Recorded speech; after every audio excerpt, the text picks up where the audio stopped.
In Japan, a dog became famous for his unbelievable loyalty. Every day, he walked with his owner to the train station and waited for him to return after work.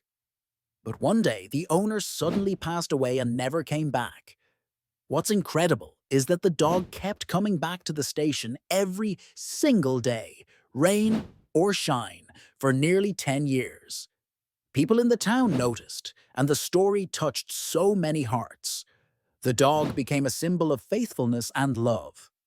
Eventually, a statue was built at the station where he waited.